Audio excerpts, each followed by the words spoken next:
आज मैं महाराष्ट्र की सांस्कृतिक व औद्योगिक राजधानी, पेशवाओं और मराठे राजाओं के शहर और महाराष्ट्र के दूसरे सबसे बड़े शहर पुणे में आप सभी का स्वागत करता हूं। आज हमारी एक और नई यात्रा इसी शहर से शुरू होने वाली है। तो पुणे जंक्शन से हमारी कोयना स्पेशल 12:40 पर प्लेटफॉर्म क्रमांक 3 से छूटेगी और रात 8 बजे छत्रपति शाहूजी महाराज टर्मिनस कोल्हापुर पहुंचेगी। 7 घंटे और 20 मिनट के इस सफ़र में 16 हॉल्ट लेगी और 17वां जो हॉल्ट होगा वो अपना कोल्हापुर ही होगा। दोस्तों नमस्ते, आदाब, सत श्री अकाल। आज मेरे साथ एक और नए सफ़र पर चलने के लिए आप सभी का फिर से स्वागत है।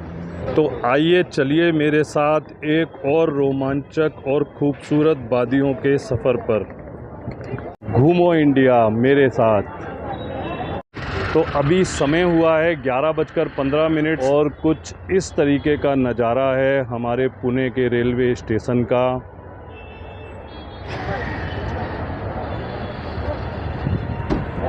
तो आइए चलते हैं स्टेशन पे अंदर और फिर मैं आपको ट्रेन का अराइवल और डिपार्चर दोनों दिखाता हूँ।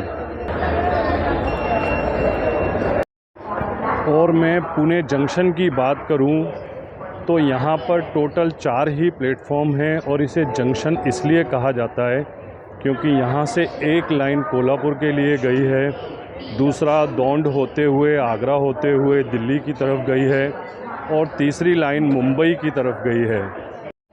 तो अपनी कोयना एक्सप्रेस अपने राइट टाइम 12:35 पर पूना प्लेटफॉर्म नंबर 2 पर अराइवल हो रही है।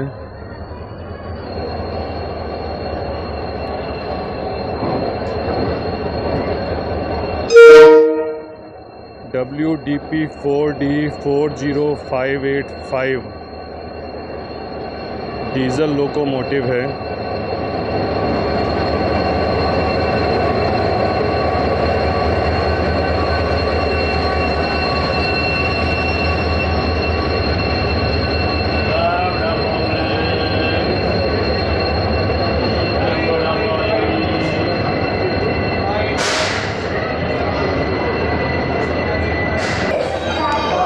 तो अपना इसमें जो रिजर्वेशन है वो D3 में है और सीट नंबर है 60।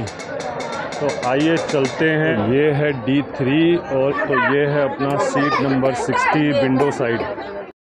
तो अपनी कोयना एक्सप्रेस अपने बिल्कुल राइट टाइम 12:40 पर पुणे जंक्शन के प्लेटफॉर्म नंबर 2 से छूट चुकी है।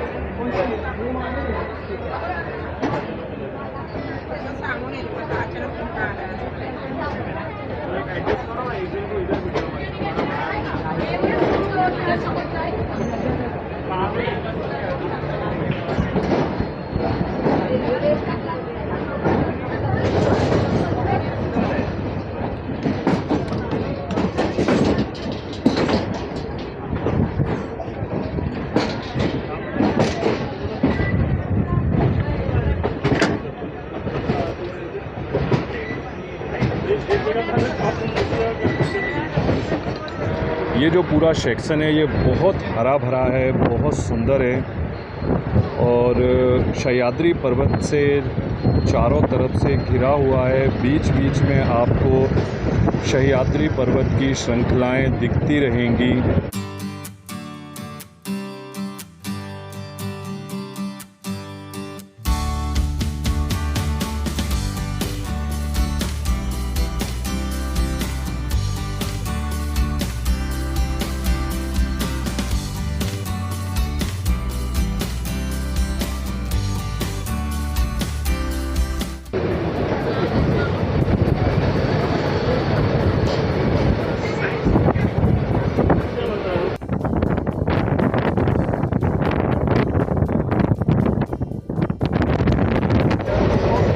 और अब हमको सामने दिखने लगी हैं सह्याद्री पर्वत की श्रृंखलाएं।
अब यहाँ से आगे अपनी ट्रेन आपको दिखाई भी दे रहा होगा, पूरी हिल क्लम्बिंग करेगी।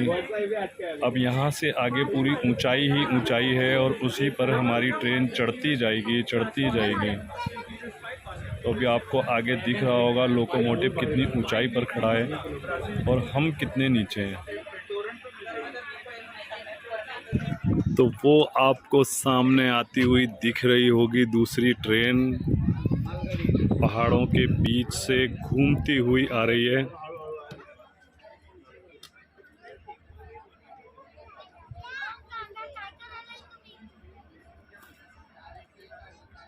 अब आपको दिख रहा होगा शायद क्लियर उस मालगाड़ी का लोकोमोटिव, और ये हमारे लोकोमोटिव को उसने क्रॉस कर दिया है।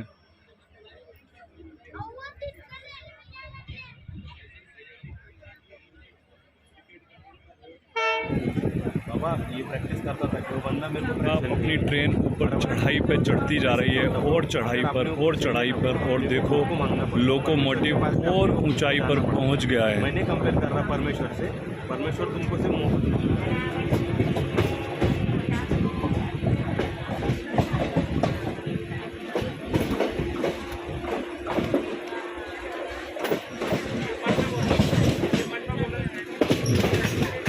तो हमारी पूरी की पूरी ट्रेन जो है वो अब हिल क्लम्बिंग कर रही है।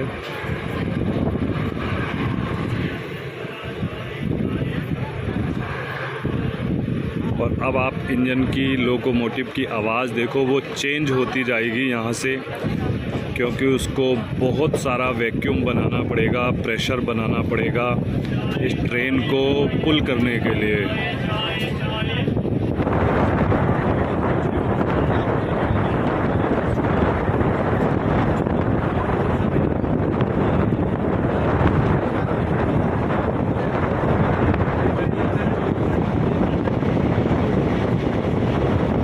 सह्याद्री पहाड़ों की खूबसूरत वादियाँ और झरने अभी भी बहते हुए दिख रहे हैं, बहुत कम।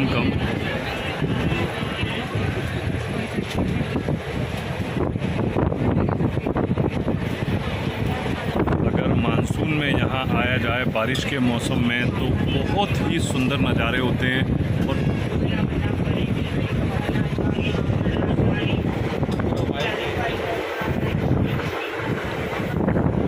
हर 2-3 किलोमीटर पे एक कर्व लेना पड़ता है ट्रेन को, कभी राइट कभी लेफ़्ट, कभी राइट कभी लेफ़्ट। और इसी तरह हमारी कोयना एक्सप्रेस कोल्हापुर पहुंचेगी। ये देखिए, अभी लेफ़्ट टर्न था, अब राइट आ गया।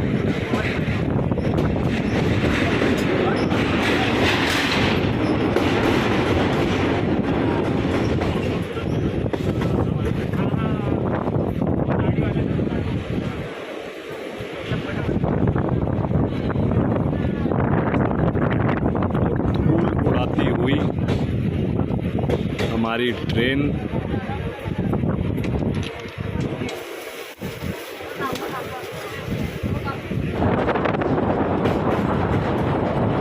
और ये टनल में एंटर करती हुई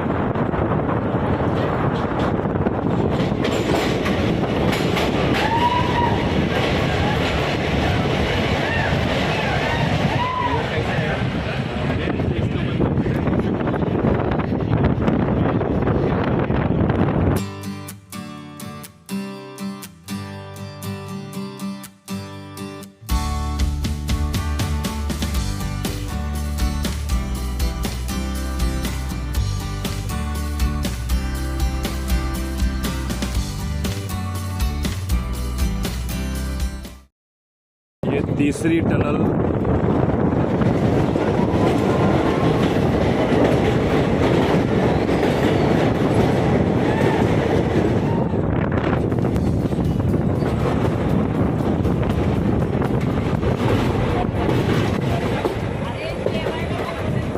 और बारिश के दिनों में यहाँ से बहुत सारे झरने बहते हैं।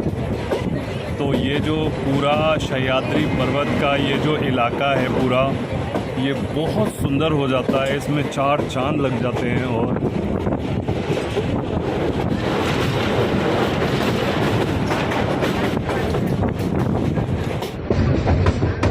तो अब हमारी ट्रेन पूना से अपने पहले स्टॉपेज जेजूरी पर आ गई है। और अगर मैं इसकी पूना से दूरी की बात करूं तो ये 57 किलोमीटर दूर है। और हमारी कोयना एक्सप्रेस की दूसरी बहन उधर प्लेटफॉर्म पर खड़ी है। आपको दोनों का यहाँ मिलन होता है बहुत अच्छा सा।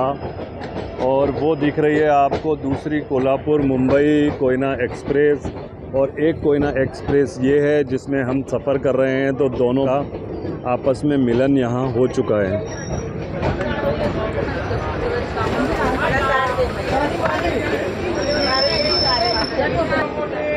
तो हमारी कोयना एक्सप्रेस की बहन निकल चुकी है अपने स्टेशन से जेजूरी से, और हमारी ट्रेन भी तैयार हो गई है। तो दोनों एक दूसरे से विपरीत दिशा में जा रही हैं।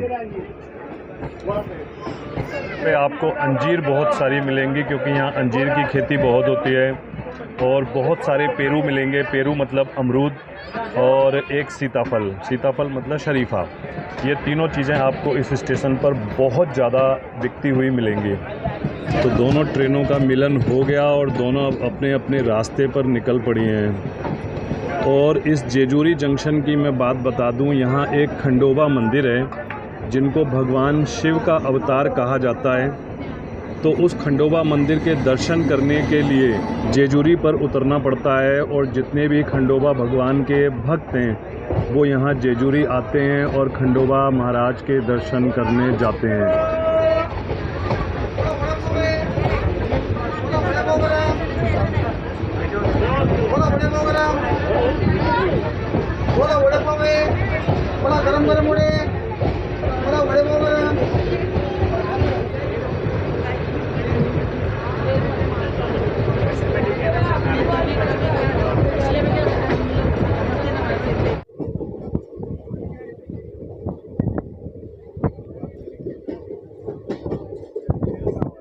यहाँ से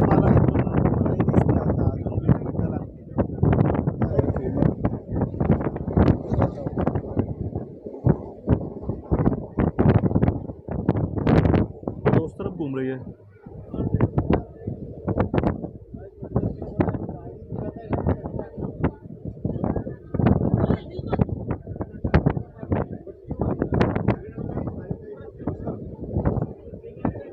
पहाड़ी के ऊपर आपको झंडा लगा हुआ दिखाई दे रहा होगा। वहाँ महर्षि वाल्मीकि जी ने तपस्या की थी, तपचर्या किया था।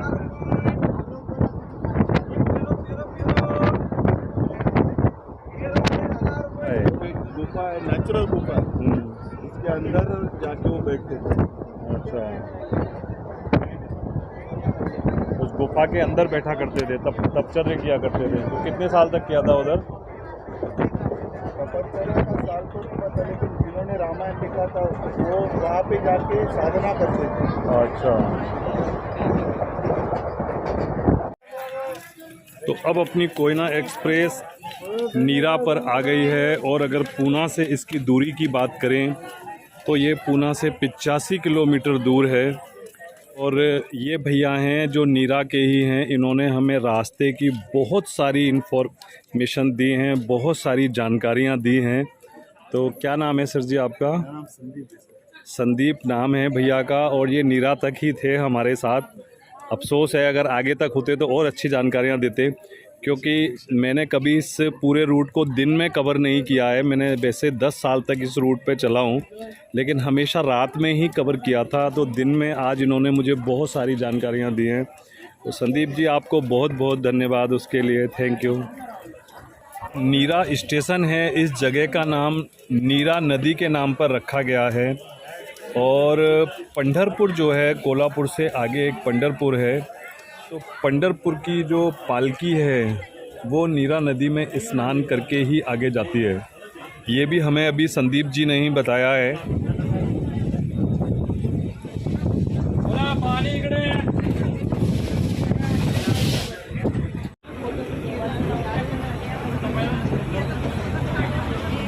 तो ये है वो नीरा नदी जिस नदी में स्नान करने के बाद पंढरपुर की पालकी आगे जाती है। नीरा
टनल।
उतरो।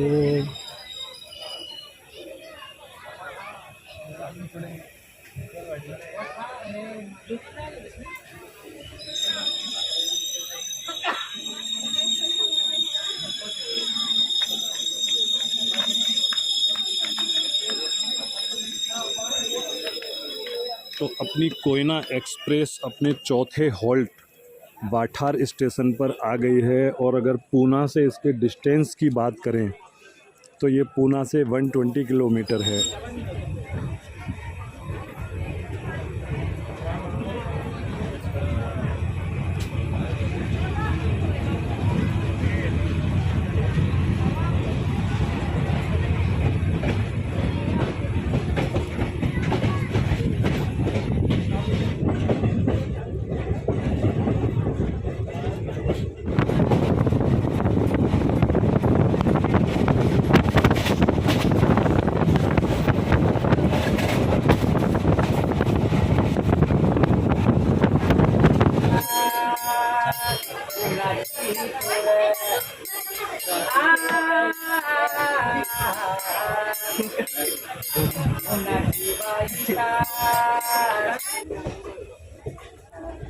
तो अब अपनी कोयना एक्सप्रेस सातारा पर पहुंच गई है और अगर पूना से इसकी दूरी की बात करूं तो 146 किलोमीटर दूर है पूना से सातारा।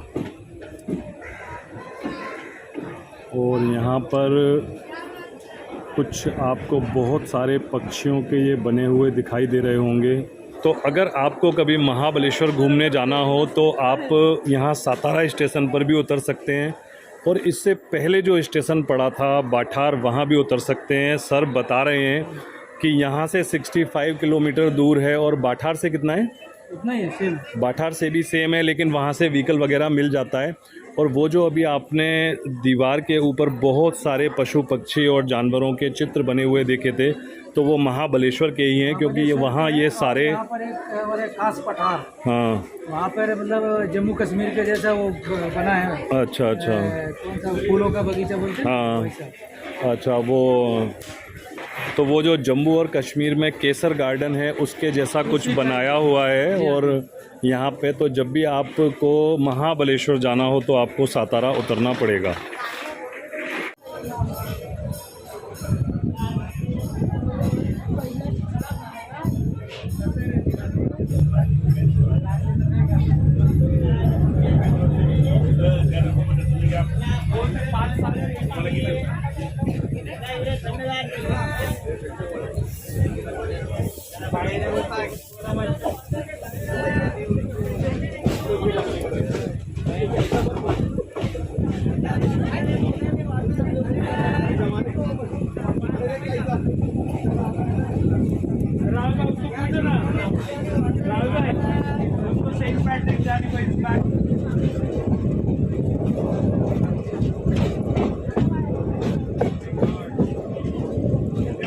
तो इस सफ़र का यही रोमांच है, यही आनंद है कि बहुत सारे कर्व हैं, बहुत सुंदर पहाड़ हैं, सह्याद्री पर्वत श्रृंखला है।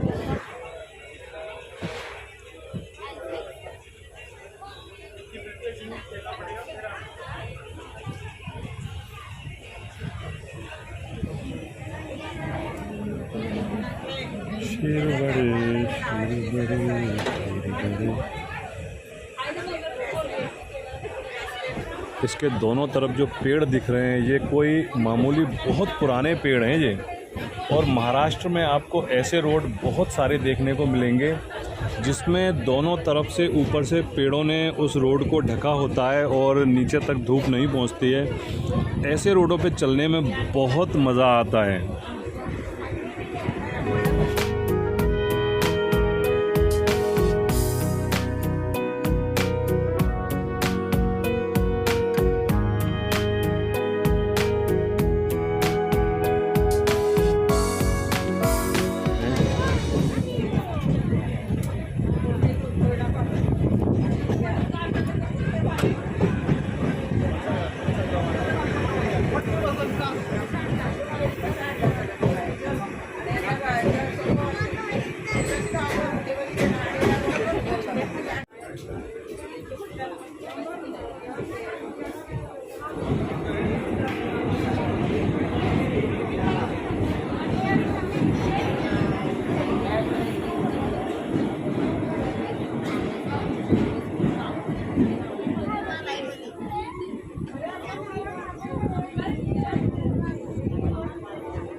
दूर दूर तक आपको गन्ने की ही खेती दिखाई देगी यहाँ पर।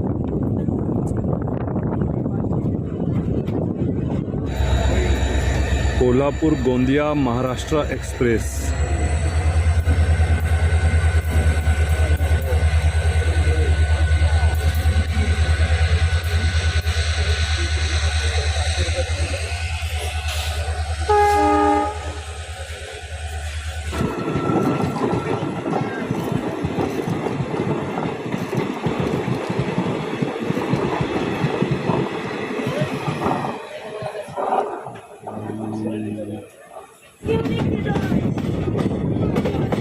तो अपनी कोयना एक्सप्रेस अपने पूना से 11वें स्टॉपेज किर्लोस्कर बाड़ी पर आ गई है।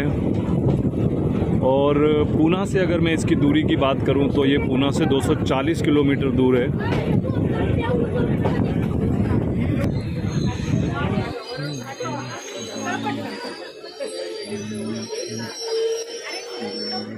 और इस किर्लोस्कर वाड़ी का जो नाम है वो हमारे देश के एक बहुत बड़े उद्योगपति हैं जिनका किर्लोस्कर सबमर्सिबल पंप निकलता है और बहुत सारे इलेक्ट्रॉनिक्स आइटम वो बनाते हैं किर्लोस्कर के नाम से। तो उन्हीं के नाम पर इस जगह का नाम है किर्लोस्कर वाड़ी। तो ये जो आपको पीछे फैक्ट्री दिख रही है यही है किर्लोस्कर की फैक्ट्री, जिसमें बहुत सारी चीज़ों की मैन्युफैक्चरिंग होती है।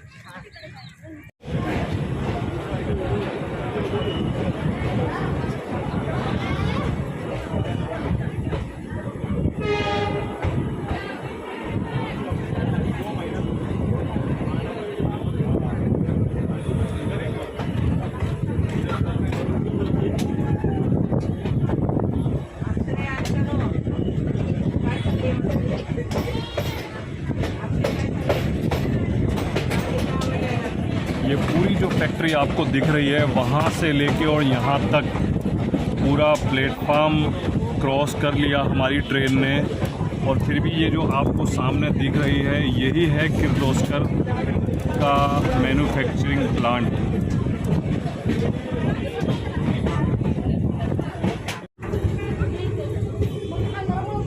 तो दोस्तों अब अपनी ट्रेन अपने 13वें स्टॉपेज सांगली पर आ गई है। और अगर पूना से मैं इसकी दूरी की बात करूं तो 273 किलोमीटर दूर है ये पूना से।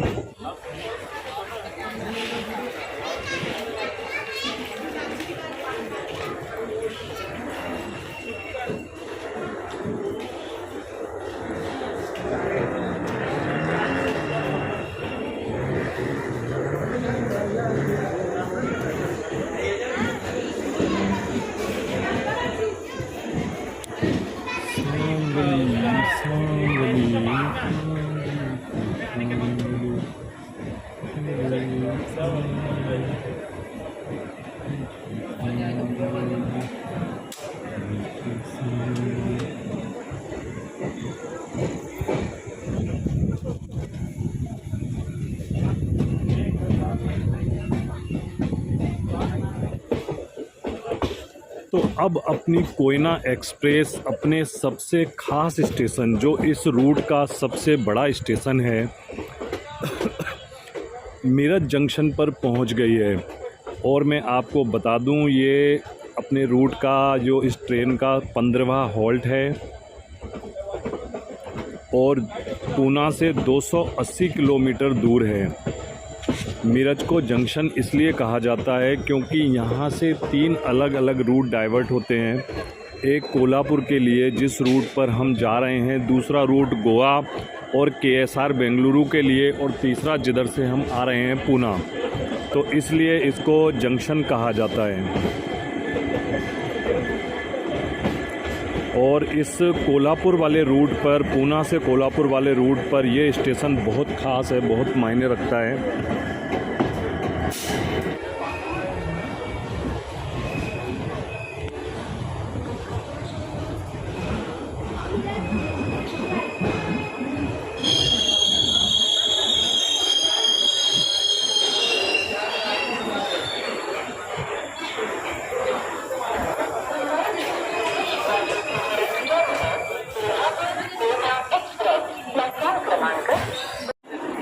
तो अपने तय समय से 8 मिनट डिले हमारी ट्रेन को मेरठ जंक्शन से रवाना हो गई है।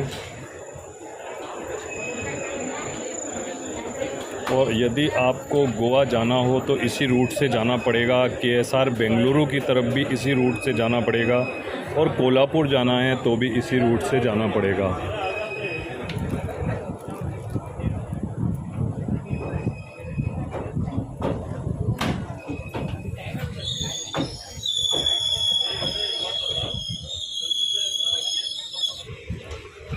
जयसिंहपुर हमारी ट्रेन का 15वां हॉल्ट और पूना से दूरी 291 किलोमीटर।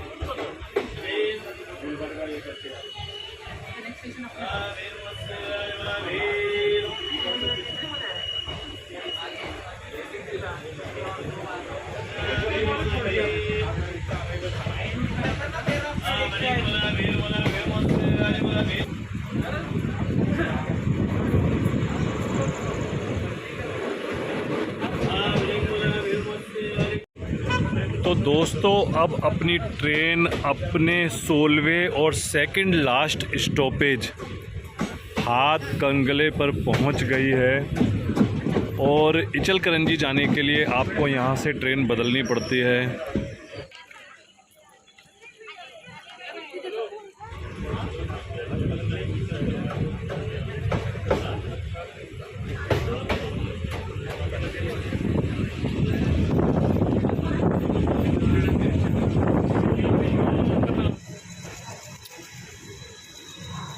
दोस्तों हम और हमारी ट्रेन दोनों अपनी आखिरी मंजिल पर पहुंच गए हैं, यानी कि छत्रपति शाहू जी महाराज टर्मिनस कोल्हापुर, और अपने तय समय से लगभग 8 मिनट बिफोर 8 बजे का टाइम था और 7:52 पर ये कोल्हापुर पे पहुंच गई है। दक्षिण भारत की छोटी काशी, देवी महालक्ष्मी की नगरी और श्री छत्रपति शाहू जी महाराज के शहर कोल्हापुर में आप सभी का स्वागत है। कोल्हापुर को टर्मिनस इसलिए कहा जाता है क्योंकि यहाँ पर ट्रेन आती तो है, लेकिन आगे जाने का जो रास्ता है, आगे जाने का जो ट्रैक है वो बंद है और ट्रेन को वापस उसी दिशा में जाना पड़ता है जिस दिशा से वो आती हैं। तो ऐसे सभी स्टेशनों को टर्मिनस ही कहा जाता है, इसीलिए कोल्हापुर को भी छत्रपति शाहू जी महाराज टर्मिनस कहा जाता है। तो दोस्तों 327 किलोमीटर का कोयना एक्सप्रेस से पूना से कोल्हापुर छत्रपति शाहू जी महाराज टर्मिनस तक का ये सफ़र आपको कैसा लगा, जिसमें सह्याद्री पर्वत के बहुत सारे घाट पड़े, बहुत सारे कर्व पड़े, टनलें भी पड़ी और रास्ते में सह्याद्री पर्वत की खूबसूरत वादियाँ, इतना प्यारा, इतना मस्त रास्ता था कि जिसको मैं पूरे रास्ते एंजॉय करता हुआ आया हूँ और उम्मीद है कि आप भी इसको एंजॉय करोगे। तो अगर वीडियो मुझे पक्का मालूम है कि आपको बहुत अच्छा लगेगा तो इसे एक लाइक कर देना, अपने दोस्तों में शेयर कर देना, और जब यहाँ तक आ ही गए हो तो जो नीचे लाल सब्सक्राइब वाला बटन दिख रहा है उस पर घूसा मारो या मुक्का मारो, बस वो दब जाना चाहिए। तो ऐसे ही इंटरेस्टिंग और मज़ेदार वीडियो देखने के लिए मेरे YouTube चैनल देवा राजेश ब्लॉग को देखते रहिए। शुभ रात्रि। अब रात के 8 बज चुके हैं, तो आप सभी को शुभ रात्रि। अपना ख्याल रखें, मुस्कुराते रहें। जय हिंद।